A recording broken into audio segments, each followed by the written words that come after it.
여러분, 선교의 목적이 뭘까요? 선교는 그 자체가 목적이 아니고 선교의 목표는 예배입니다.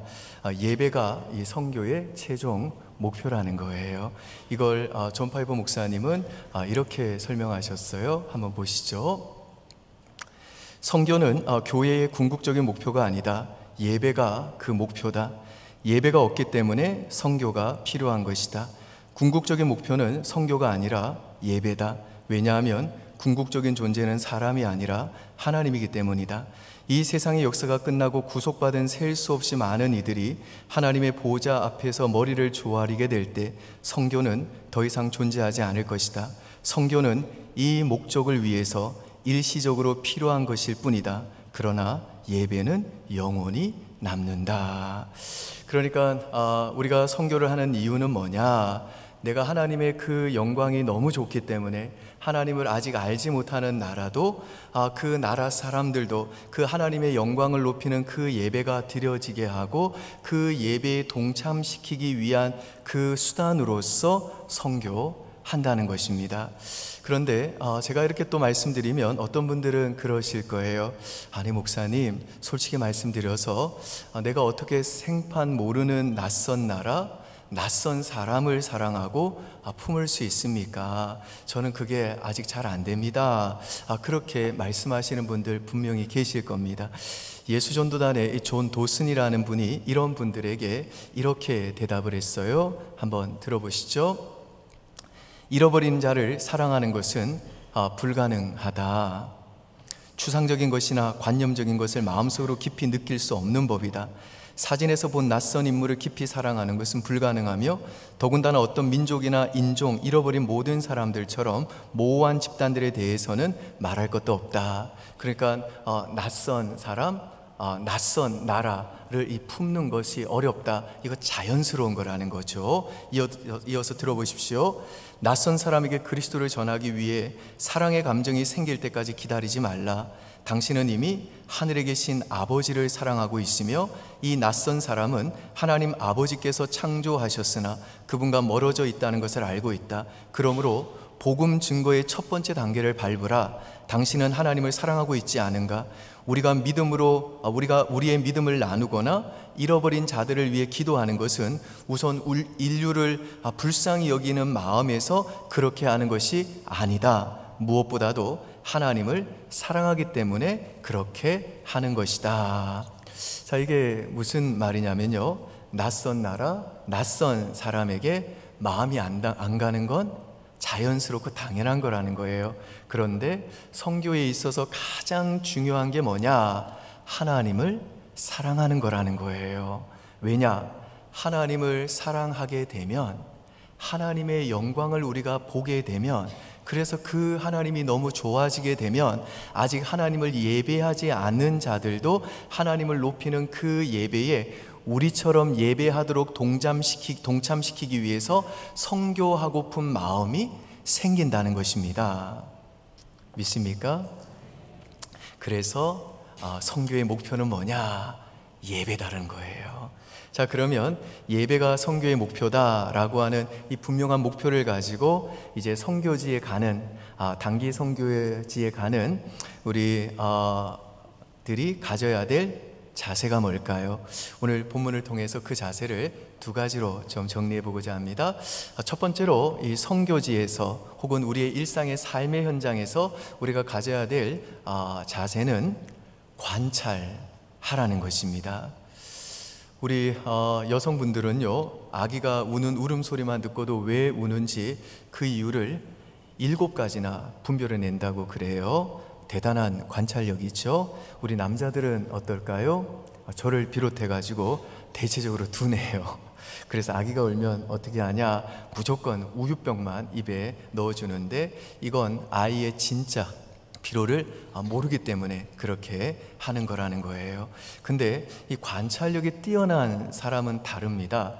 남들이 그 보지 못하는 것을 집어내고요, 그것에 합당한 판단을 내린다는 거예요.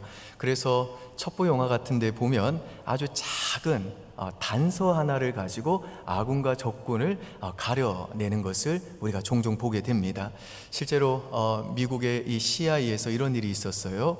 미국이 과거에 그 구소련과 대치하던 냉전 시대에 오랫동안 그 자신의 신분을 숨기고 스파이로 활동하던 소련 스파이가 있었습니다. 얼마나 철저하게 자신을 위장했는지 미국 사람과 모든 것이 똑같다는 거예요. 영어 구사력도 똑같고 자신을 또 억양도 똑같고 옷차림도 똑같고 음식이나 문화나 모든 것이 미국 사람 그 자체였습니다. 그래서 이 심증은 있는데 물증을 찾지 못했던 이 CIA 요원이 한 번은 그에게 다가가 가지고 휘파람으로 소련 국가를 불렀다는 거예요. 그랬더니 그 사람이 자신도 모르게 발로 장단을 맞추더라는 거예요. 이 어릴 적부터 몸에 배어있던 습관이 자기도 모르게 나온 거예요. 그래서 그 작은 몸짓, 그 작은 단서를 놓치지 않고 관찰해낸 그 CIA 요원이 결국 그 스파이를 잡았다는 그런 얘기가 있습니다. 이와 같이 이 관찰력이라고 하는 것은요, 판단을 바르게 하고 해야 할 일을 바르게 하게 만드는 아주 중요한 능력이 된다는 겁니다. 이제 우리 단기 선교팀도 선교지에 가서 준비해 간 사역들을 펼쳐나가실 텐데요, 선교지에서 우리 단기 선교팀이 가져야 될 가장 중요한 자세 중에 하나가 뭐냐? 관찰하라는 거예요. 15절 우리 한번 보실까요? 여러분이 한번 읽습니다. 시작. 즐거워하는 자들과 함께 즐거워하고 우는 자들과 함께 울라. 자, 여기 보시면 사도 바울이 지금 우리 그리스도인의 중요한 생활 방식에 대해서 이야기를 하고 있는데요, 뭐라고 얘기하냐? 우리 그리스도인들은 어떻게 살아야 되냐? 즐거워하는 사람과 같이 즐거워할 수 있어야 되고 우는 사람과 함께 울어줄 수 있어야 된다 그래요. 그런데 내가 어떻게 즐거워하는 사람과 함께 즐거워할 수 있냐? 이게 가능해지려면 내 눈에 즐거워하는 사람이 보여야 돼요. 그렇죠. 그리고 우는 사람과 어떻게 같이 우냐? 우는 사람이 내 눈에 보여야 돼요. 그러려면 뭐가 필요하냐? 관찰해야 된다는 겁니다. 도대체 이 나라가 어떻게 생긴 나라인지, 내가 이제 보조를 맞춰야 될 선교사님과 나와 지금 함께 사역하는 동역자들을 옆에서 유심히 관찰하면서 이 사람이 뭘 좋아하는지, 이 사람이 지금 뭘 어려워하고 있는지, 어떤 불편함이 있는지 그거 잘 관찰해야 된다는 거예요. 내가 잘 관찰해야지 선교사님의 그 사역의 주된 관심이 뭔지, 현지 사람들이 뭘 좋아하는지, 그 나라의 역사에는 어떤 자부심과 어떤 역사적인 아픔이 있는지, 이 나라 사람들은 어떤 문화적인 특징을 가지고 있는지를 알게 되고, 그럼으로써 우리는요, 즐거워하는 자들과 함께 즐거워하게 되고 우는 자들과 함께 울 수 있다는 겁니다. 그런데 선교지에 딱 갔는데 나 이거 먹고 싶어, 나 여기 가고 싶어, 그러면서 내가 하고 싶은 것 그것만 딱 마음에 있으면요, 다른 사람이 지금 무슨 마음을 가지고 있는지가 들어오지가 않는다는 거예요. 내가 목마를수록 내가 찾는 물만 보이는 것처럼 다른 사람이 지금 뭘 즐거워하고 뭘 슬퍼하고 있는지 그게 보여야 된다는 겁니다. 그래서 오늘 단기 선교팀 우리 형제 자매들 단기 선교팀 가서 제일 먼저 뭘 해야 된다고요? 잘 관찰하라는 겁니다. 아멘이세요? 두 번째, 선교지에 가서 우리가 가져야 될 자세는 동일시 하라는 것입니다. 16절 같이 한번 보실까요? 여러분이 읽습니다. 시작. 서로 마음을 같이하며 높은 데 마음을 두지 말고 도리어 낮은 데 처하며 스스로 지혜 있는 채 하지 말라. 자, 여기 보시면 서로 마음을 같이하여 높은 데 마음을 두지 말고 도리어 낮은 데 처하며 스스로 지혜 있는 채 하지 말라. 그러죠. 이건 무슨 뜻이냐? 선교지에 가가지고 내가 여기 온 건 너희들 도와주러 온 거야, 내가 가지고 온 걸 가지고 너한테 인심 쓰는 거야, 이게 아니라 내가 여기 온 건 주님께 은혜 받은 빚진 마음 가지고 내가 빚을 가지러 온 거야 라고 하는 이 부채의식을 가지고 있으면 내 마음이 상대를 무시하지 않게 되고 나를 낮추는 마음으로 같은 마음을 가지고 나와 상대를 동일시하게 된다는 겁니다. 여러분, 우리가 단기 선교를 가면요, 뭐 일본이나 대만은 좀 덜할 것 같습니다만은 조금 더 못 사는 나라, 가면 때로는 냄새나는 사람을 만날 수도 있어요. 진짜 내 스타일이 아니다, 이런 거 많이 경험할 수 있다고요. 그런데 주님이 나한테 냄새난다고 하지 않으셨어요. 우리가 신앙생활하면서 우리 주님은요, 단 한 번도 내가 너의 죄를 사해 주긴 하겠는데 너의 죄가 참 냄새가 많이 난다 라고 직접적으로 나한테 말씀하지 않으셨다는 거예요. 여러분, 예수님이 낮은 데 처하며 우리와 동일시한 거, 그게 성육신이잖아요. 예수님이 저와 여러분을 구원하기 위해서 우리와 똑같은 인간으로 이 땅에 오신 사건, 그게 바로 성육신이잖아요. 그래서 선교지에서 우리가 가져야 될 자세가 뭐냐? 우리와 자기 자신을 동일시하신 그 주님, 우리의 구원자 그 주님을 생각하면서 지혜 있는 채 하지 말고, 선교사님 앞에서도 뭔가 우리 스타일대로 하지 말고 낮은 마음으로 선교지 사람들과 내 자신을 동일시하는 마음으로 사역해야 된다는 것입니다.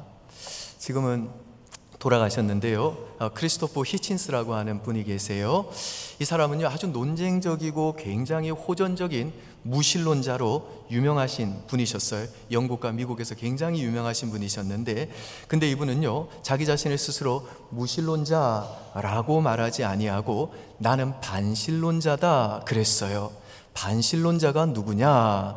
무신론자는요, 신은 없어 라고 말하는 사람이죠. 그런데 이 무신론자 중에는 신은 없어 그러면서도 신이 있었으면 좋겠어 라고 생각하는 사람도 있을 수 있잖아요. 그런데 이 반신론자는요, 신은 없고 신이 없어야만 돼 라고 말하는 사람들이 반신론자들이에요. 크리스토퍼 히친스는요, 미국의 폭스 TV라는 방송에 나와가지고 그 인터뷰를 하는데 나는 반신론자다 하면서 이런 말을 했습니다. 신이 있어가지고 24시간 당신을 감시하고 있다고 생각해 보라는 거예요. 당신이 자궁의 엄마 뱃속에 착상되는 그 순간부터 죽는 그 날까지 당신이 사는 삶과 행동과 생각 모두를 누군가 관찰하고 있다고 한다면 그게 좋겠냐는 거예요. 그러면 당신의 그 프라이버시는 없는 거다. 그래서 나는 신은 없고 신이 없어야만 된다고 믿는 반신론자다라고 그랬습니다. 여러분은 어떻게 생각하십니까? 솔직히 말하면 신이 있어가지고 신이 여러분들 삶 전체를 24시간 내내 다 보고 있고 들여다보고 있다면 여러분들은 그게 행복하기보다는 오히려 두렵지 않겠습니까? 성가시지 않겠어요? 그런데 우리가 믿는 이 기독교의 하나님은요, 어떤 분이시냐? 이 크리스토프 히친스가 말한 대로 정말 24시간 날 지켜보시고 내가 하는 모든 생각과 은밀한 행위까지도 다 보시는 분이시지만, 그럼에도 불구하고 우리는요, 하나님은 없어야 된다 말하지 않는 이유가 뭐냐? 오히려 그 하나님을 사랑하는 이유가 뭐냐? 우리가 믿는 기독교의 하나님은 내 속을 속속들이 아시면서도 나를 사랑하신 분이기 때문입니다. 하나님, 내가 어떤 사람인지 모르고 날 사랑하신 게 아니라는 거예요. 하나님, 내가 구원받은 이후에도 계속해서 죄를 저지를 것도 다 알고 계셨음에도 불구하고 그런 못난 나와 자신을 동일시하기 위해서 인간으로 이 땅에 오셨다는 겁니다. 신이 인간으로 오셨다는 겁니다. 여러분, 그분이 누구세요? 예수님이잖아요.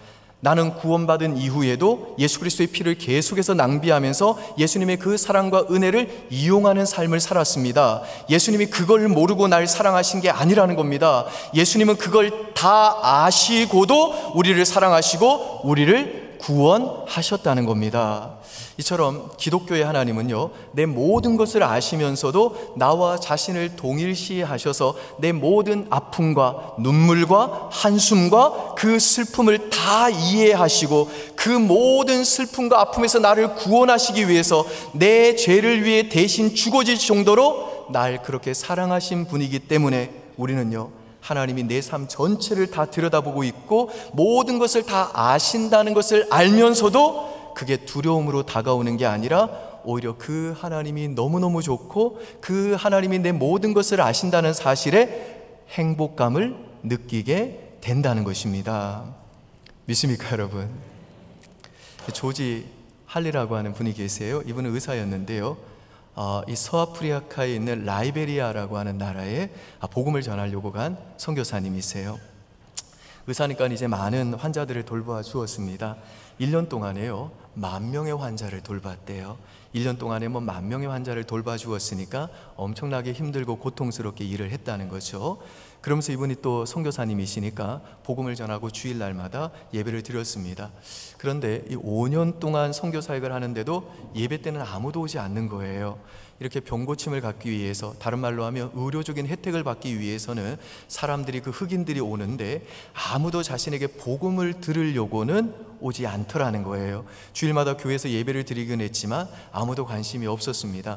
그리고 5년 동안 사역하는데도 열매가 하나도 없으니까 이제 본인도 점점 지쳐가는 거예요. 설상가상으로 그런 상황에서 자신의 아들이 죽었습니다.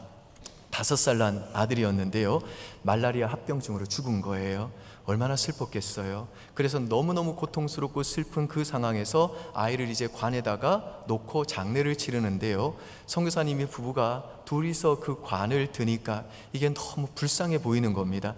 그래서 거기 있는 그 흑인 현지인이죠, 어떤 흑인 할아버지가 같이 관을 들어준 거예요. 근데 그 이후에 무슨 일이 일어났는지 제가 한번 읽어드릴게요. 한번 보시죠. 그래서 노인과 내가 양쪽 끝에서 관을 들었네. 마침내 숲의 개간지에 다다른 우리는 무덤을 파고 아이를 그 안에 뉘었지. 근데 흙을 덮고 나니 도무지 더는 견디지 못하겠고 바닥에 털썩 무릎을 꿇고는 주체할 수 없이 오열하고 말았네. 사랑하는 아들이 죽었는데 고국에 있는 가족들로부터 13,000km나 떨어진 아프리카 정글 한복판에 있으니 완전히 외톨이가 된 심정이었지. 그런데 내가 울음을 터뜨리자 노인이 놀라 고개를 쳐들더니 내 옆에 쪼그려 앉아 나를 골똘히 쳐다보지 뭔가. 한참을 그렇게 앉아 내 울음을 듣던 그가 갑자기 벌떡 일어나 정글 속에 오솔길을 내달리더군. 그러면서 쉴 새 없이 목이 터져라 이렇게 외치는 걸세. 백인이 운다. 백인도 우리처럼 운다. 아마 이 흑인 원주민들은요 백인들은 안 울 거라고 생각을 했던가 봐요. 그런데 그 백인 선교사가 우는 모습을 보고 이제 이 선교사도 사람이라는 걸 안 거예요. 이건 뭐 그 전에 이 흑인 이 원주민들이 그 백인을 사람 취급 안 했다 그런 얘기가 아니라 백인이 눈물을 흘리고 우는 모습을 보고 백인도 그냥 연약하고 문제 있고 우리처럼 그렇게 너무나도 그 품어줘야 될, 그런 받아줘야 되는 가련한 존재라는 걸 서로 알았다는 거예요. 그리고 백인은 뭐 항상 의학 기술도 가지고 오고 돈도 많이 가지고 오고 그 중에는 뭐 또 압제자들도 있었겠죠. 그런 여러 종류의 백인들을 보면서 백인이 자기와 똑같은 감정이 있고 슬픔이 있고 괴로움이 있는 존재라고 생각을 못했던 거예요. 근데 백인이 우는 걸 보니까 놀랐던 거죠. 그래서 이 흑인 노인이 마을 속으로 들어가가지고 사람들에게 뭐라고 그러냐, 백인이 우리처럼 울고 있다. 저 사람도 우리와 똑같은 존재다 라고 말한 거예요. 그리고 그날 밤에 이 할리 부부가 오두막에서 그렇게 눈물을 흘리며 슬퍼하고 있는데 누군가 문을 두드렸다는 거죠. 그래서 문을 열어보니까 추장을 비롯했던 모든 그 원주민 마을 사람들이 그 부부를 위로하기 위해서 남녀노소 할 것 없이 거의 다 와 있었다는 거예요. 그 다음 주일인데 일요일에도 그들이 다 와가지고 예배당이 정말 미어 터질 정도가 됐다는 겁니다. 마을 주민들이 예수님에 대해서 듣고 싶어서 왔다는 거예요. 여러분, 이게 바로 우리 신자가 겪는 고난의 신비한 능력입니다. 그러니까 나의 힘으로, 나의 지성으로 설득하고 논쟁하면 그렇게 되지 않은데 이상하게 나의 질병을 통해, 나의 아픔을 통해, 나의 지난날의 그 후회를 통해서 한 사람이, 또 내 자녀가, 내 부모가 주님께 돌아오게 되기도 하고요, 관계가 풀리게 되기도 하고요, 나의 그 고난을 통해서 하나님이 나의 미래를 열어 가신다는 것입니다. 그래서 여러분, 우리는 때로 내가 지금 무엇이 없어가지고 무엇이 풀리지 않아가지고 내 미래가 막힐 거라고 생각합니다마는 그렇지 않다는 거예요. 막힘 그 자체가 내 길을 여는 하나님의 인도하심과 일하심일 수 있다는 거예요. 하나님은 내 고난을 통해서, 내 인생의 그 막힘을 통해서도 나를 인도하신다는 거예요. 그래서 우리 예수 믿는 사람들은요, 하나님이 내게 주신 현재의 그 고난을 방해라고 생각해서는 안 된다는 거예요. 내 현재의 고난을 방해라고 생각하면 안 된다는 겁니다. 하나님은 내 인생에 하나님의 뜻이 방해되는 고난을 절대로 주시지 않는다는 것입니다. 여러분, 누가 하나님의 뜻을 방해할 수 있겠어요? 누가 여러분을 향한 하나님의 뜻을 방해할 수 있겠냐고요? 내 남편이, 내 인생을 향한 하나님의 뜻을 방해한다고요? 그렇지 않다는 거예요. 내 부모 때문에, 내 자녀 때문에, 지금 이 상황이 벌어진 것 때문에, 내 가난 때문에, 내 질병 때문에 하나님의 뜻이 좌절된다고요? 그런 일은 절대로 일어나지 않는다는 겁니다. 그래서 우리 신자는 내 삶에 찾아오는 이 고난을 어떤 시각으로 바라봐야 되느냐? 고난은 표면적으로 보면 방해가 맞아요. 표면적으로는 방해로 보인다고요. 그런데 내 인생에 하나님께서 이 허락하신 고난이 하나님의 뜻을 가로막을 수 없고 절대로 방해할 수 없다는 이 확신 속에 고난을 우리 신자는요, 절대로 방해로 바라보아서는 안 되고 하나님의 뜻이 성취되는 과정으로 해석해야 된다는 것입니다. 직장생활도 마찬가지입니다. 상사와 부하 직원이 있습니다. 근데 그들이 나를 방해합니다. 승진을 막아요. 여러분, 이거 방해입니까? 아니라는 거예요. 어떤 관점에서 방해가 아닙니까? 하나님의 뜻이 막힌다? 이 관점에서 방해라고 생각하면 절대 안 된다는 겁니다. 표면적으로 보면 방해같이 보이지만 이 방해의 과정들이 내 인생과 내 가정을 향한, 내 자녀들을 향한 하나님의 인도하심을 방해하는 요소로는 절대로 쓰이지 않을 것이다. 이 확신이 있을 때 우리는요, 고난을 통하여서 내 인생이 풀리는 하나님의 일하심을, 인도하심을 경험할 수 있게 된다는 것입니다. 믿습니까, 여러분? 여러분, 우리 예수님도요, 우리와 자신을 동일시하기 위해서 이 땅에 연약한 인간으로 오셔서 정말 그 고난과 고통을 당하시고 우리 인간의 모든 슬픔과 아픔을 보시면서 많이 우셨습니다. 그래서 저와 여러분도요, 이렇게 말할 수 있는 거예요. 신이 운다. 신도 우리처럼 운다. 여러분, 아까 그 조지 할리 부부가 그 흑인들과 동일시됨으로 그 부족 사람들이 다 하나님을 예배하게 된 것처럼, 그래서 선교의 목적을 이루어낸 것처럼 예수님이 저와 여러분을 자신과 동일시함으로 죽을 수밖에 없었던 저와 여러분이 이렇게 구원받고 오늘 이 밤에 하나님을 예배하는 예배자로 지금 이 자리에 있는 겁니다. 이게 동일시의 열매고 이게 동일시의 능력이라는 것입니다. 아멘이세요? 바라기는 이어지는 이 단기 선교 파송식을 통해 주님 오시는 그날까지 아직 구원받지 못한 사람들이 하나님을 예배하는 이 영광스러운 자리에 동참시키는 이 영광스러운 선교에 내가 헌신하리라. 이를 위해 내가 내 삶의 모든 현장에서 관찰하고 동일시하는 삶을 살리라 라고 결단하는 은혜가 오늘 단기 선교팀 우리 한 분 한 분의 심령 속에, 그리고 이들을 파송하고 이들을 위해 기도하기로 결단하는 우리 은평의 모든 가족들에게 있으시기를 주의 이름으로 축원드립니다. 축원합니다. 네, 잠깐 제가 기도하겠습니다. 하나님 아버지, 우리 사랑하는 단기 선교팀 대원들 선교지에 가서 다른 사람을 잘 관찰하고 또 그 나라를 잘 관찰해서 선교사님과 발맞추어 보조를 맞추게 하시고 또 선교지의 사람들과 현지인들과 자신을 동일시함으로 즐거워하는 자들과 즐거워하게 하시고 우는 자들과 함께 울게 하여 주시옵소서. 뿐만 아니라 우리 주님이 우리와 동일시하심으로 우리가 구원받은 것처럼 우리 사랑하는 지체들도 그 사람들과 자신을 동일시함으로 우리 주님이 베푸시는 그 영광스러운 능력을 쫓아 아직 하나님을 예배하지 못한 그들을 하나님을 예배하는 자리로 인도하는 축복의 통로로 쓰임받고 돌아오도록 우리 모든 단기 선교팀 대원들 한 분 한 분의 심령 속에 하나님의 은혜를 부어 주시옵소서. 감사드리며 예수님 이름으로 기도합니다. 아멘.